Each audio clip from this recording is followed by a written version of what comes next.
Fondation plus forte Pona kosunga Baibazangi. Merci Maman Denise Nyakeru Tshisekedi. Merci.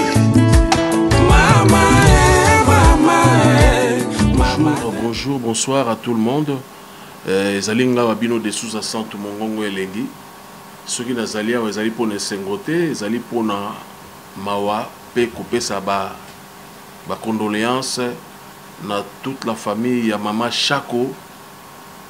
Oyo toyebana ki na bien depuis Kinshasa. Bango bazali ba muziki na ngai.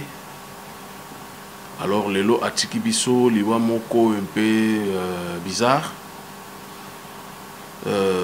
Mais ezali destin ya moto nyonso. Condoléances na famille na ye biologique pe na famille na ye artistique, na tous les comédiens, toutes les comédiennes. Alors nalinga pe na profiter pe pour un message dans koma tie pa ya Maman Denise Nyakeru. Vraiment to sepela ki trop tant to yoka ki ke au saleli bango contrat na hôpital wana ya pour na ba traitement na bango ba soins médicaux na bango. Vraiment ezali vraiment bonne chose to sepela ki pour na salamate et idée wana ezaki vraiment super. Au salaki idée a bien pour na ba comédien, mais sauf que maman meka ko rectifier na nous pour na biso ba msune to raisonner ezali moi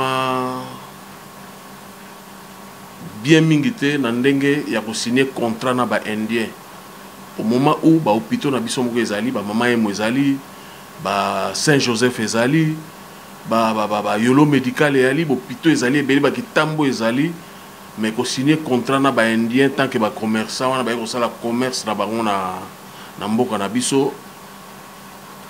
Vraiment contrat wana soki beaucoup ko rectifier on ke bo solbo tala na contrat wana po eza bien mingité que mbongo ezo utana mboka na biso ke ne nango pa ba paya. Au moment où ba hôpital ya mineno ya biso moko ezali ba mama yemo ba hôpital eza ebele ba Saint-Joseph hôpital eza ebele na kati ya Kinshasa. Vraiment bon mikana ko tala bon revoir place wana. Mais toutefois to remercier yo na ko remercier yo ngai de Souza Maman Denise Nyakeru pour la fondation plus forte na ndenge boza ko aider ba artiste ndenge pe makambo eza ko kende ndenge pe boza ko aider tout le monde quoi. Alors minga ko lobeate ba condoléances kaka makasi na famille ya Maman Chako. Oyo na yebaka o tozali ko soigner bien na ba Maman Alinga. Vraiment ba condoléances, ba courage, la vie continue. Nde faut tout corriger ka ba faute ya mike.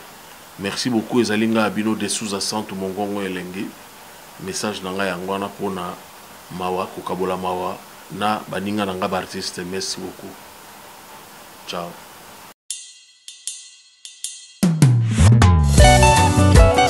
Fondation plus forte Pona kosunga Baibazangi. Merci Maman Denise Nyakeru Tshisekedi. Merci. Maman Denise Tshisekedi. Yone première dame ya Congo démocratique RDC. Osalima pona miya Nzambe. Maman Denise talakabana.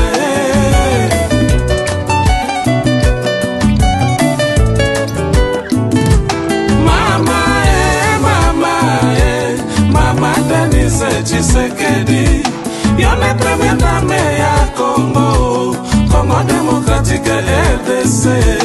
Osalima pona miya Nzambe. Maman Denise sunga kabana. Nzambe apesa yo eponga wana. Osala première dame ya Congo. Na motema popoto na yo. Oyo kaka kolela ya bana. Mama ye nzale sili. Maman Denise ye nzale sili. Maman Denise Tshisekedi. Yone première dame ya Congo démocratique RDC. Osalima pona miya Nzambe. Maman Denise talakabana. Oya bini loba olobela kapapa na litaye. Oya ekiti sak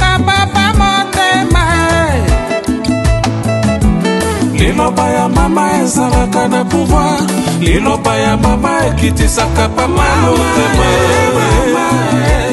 Mama Denise Tshisekedi yone premier dame ya Congo Congo démocratique RDC ozali moponami ya Nzambe Mama Denise talaka bana De Souza Santou Mongongo Elengi chante pour soutenir l'initiative de la première dame Mama Denise Nyakeru Tshisekedi.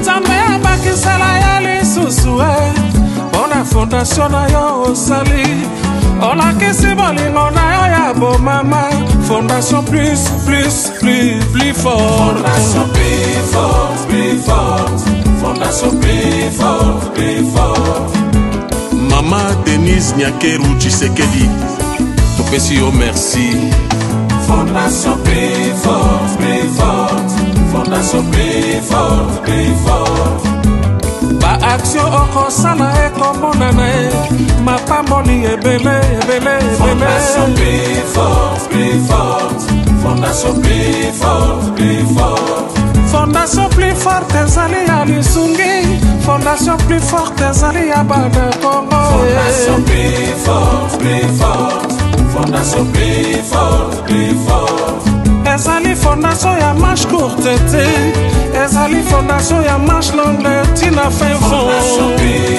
tina fin fond ya fondation plus forte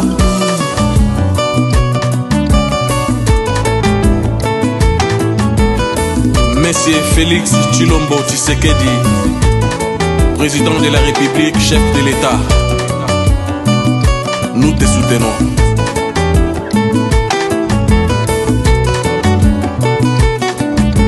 De Souza Santou Mongongo Elengi basutenaka kaka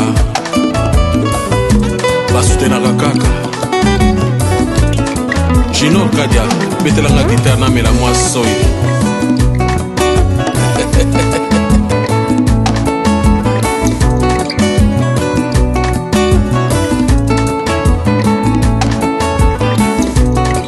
Fondation plus forte ya première dame de la République démocratique du Congo eloko makasi beton ya ndenge wana